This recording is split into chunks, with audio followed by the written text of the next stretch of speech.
Ashtavakra Gita AG 68। Ashtavakra Gita की इस नई व्याख्या में हम छठे अध्याय के गहन संदेश को सरल भाषा में समझते हैं। अष्टावक्र मुनि राजा जनक को बताते हैं कि संपूर्ण जगत में आत्मा के अतिरिक्त कुछ भी वास्तविक नहीं है, ना कोई जानने वाला, न कोई जानने योग्य और न ही जानने की क्रिया। जब आत्मा का सच्चा अनुभव होता है तब स्पष्ट हो जाता है कि कितना ज्ञेय और ज्ञान की प्रक्रिया सब केवल कल्पनाएं हैं। उस अवस्था में साधक हर प्रकार के द्वैत से मुक्त हो जाता है। यहाँ ना कोई दोबारा बचता है, ना कोई उद्देश्य, ना कोई साधना। जीवन अपने आप सहज, शांत और स्वतंत्र हो जाता है। यही अद्वैत का चरम सत्य है, जहाँ बंधन, संबंध और कर्ता भाव सब लुप्त हो जाते हैं। आत्मा के इस अद्भुत अनुभव में मन, विचार और इंद्रियां सभी उसी में समा जाते हैं, जैसे नदियां उस सागर में विलीन हो जाती है। इस अवस्था में न भय शेष रहता है, न मोह का बंधन और न ही किसी उपलब्धि की तृष्णा। यह स्थिति कठोर तप या बाहरी प्रयासों से नहीं, बल्कि गहरी जागरूकता और आत्मदृष्टि से प्रकट होती है। यही सत्य का वास्तविक अनुभव है। अष्टावक्र जनक से कहते हैं कि मोक्ष कहीं बाहर जाने से नहीं मिलता, बल्कि सत्य के भीतर ठहरने से मिलता है। यह कोई गंतव्य नहीं, बल्कि अपनी आत्मा में विश्राम की सहज स्थिति है। जब साधक समझ लेता है कि वो स्वयं पूर्ण है, तब तीर्थ साधना या सिद्धियों की खोज व्यर्थ लगने लगती है, क्योंकि उसे भीतर ही शांति का अमृत मिल चुका होता है। आत्मा में स्थित होना ही संपूर्ण आध्यात्मिक यात्रा का परम लक्ष्य है, जिसके लिए किसी बाहरी साधन की आवश्यकता नहीं। सिर्फ यह बोध कि मैं करता नहीं, सब कुछ प्रकृति के प्रवाह से घटित हो रहा है। इस गहन अनुभव में साधक बाहरी हलचलों से अप्रभावित होकर भीतर की निश्चलता में स्थिर हो जाता है। जो व्यक्ति आत्मा को जान लेता है, वो संसार के बीच रहते हुए भी उससे अछूता रहता है। यही जीते जी मुक्ति की स्थिति है। जनक, जो कुछ हमारे चारों ओर घट रहा है वो आत्मा नहीं, बल्कि केवल दृश्य है। अनुभव, घटनाएं, विचार सब बदलते रहते हैं, पर आत्मा सदैव अपरिवर्तित साक्षी बनी रहती है। जब साधक इस सत्य को समझ लेता है तो वह हर अनुभव को दूरी से देखना सीख जाता है। अब ना वह दुख को अपना मानता है और न ही सुख में डूबता है। यही दृष्टि उसे भीतर से निरंतर शांत बनाए रखती है। अनुभव आते हैं और चले जाते हैं, लेकिन आत्मा अडिग रहती है। यही वैराग्य की असली जड़ है, क्योंकि आत्मा का बोध हो जाने के बाद कोई भी शक्ति साधक को बांध नहीं सकती। वह सब कुछ देखता और जानता है, पर किसी से जुड़कर बंधता नहीं। शरीर, मन और बुद्धि निरंतर परिवर्तनशील है।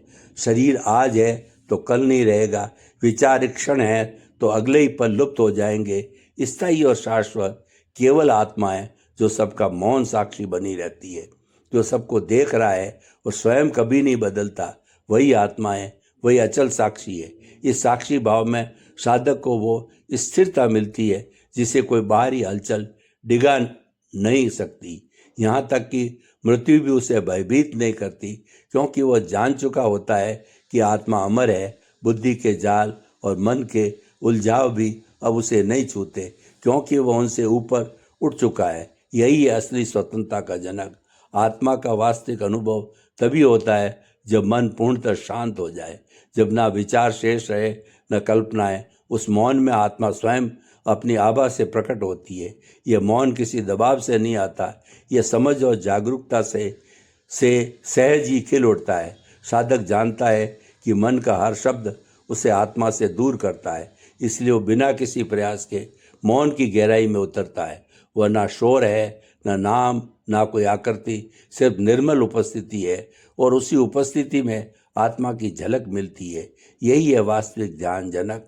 बाहर से साधक बिल्कुल साधारण दिखाई देता है, लेकिन भीतर उसका अस्तित्व अनंत आनंद में डूबा रहता है। जब मन से हर प्रकार की इच्छा समाप्त हो जाती है, तभी असली विश्रांति का अनुभव होता है, क्योंकि आकांक्षाएं बंधन की जड़ है। जब तक मन किसी वस्तु की पाने की दौड़ में लगा है, वह अस्थिर और अशांत रहता है। परंतु जैसे ही मन किसी चाह को पकड़े बिना स्थिर हो जाता है, तब एक गहरी शांति और विश्राम प्रकट होता है। यही मुक्ति है। यह स्थिति केवल त्याग से नहीं बल्कि पूर्ण बोध से आती है। जब साधक समझ लेता है कि कोई भी वस्तु स्थायी सुख नहीं दे सकती, तब इच्छाएं अपने आप मिटने लगती है। उस क्षण वह भीतर की नीरव शांति में विलीन हो जाता है।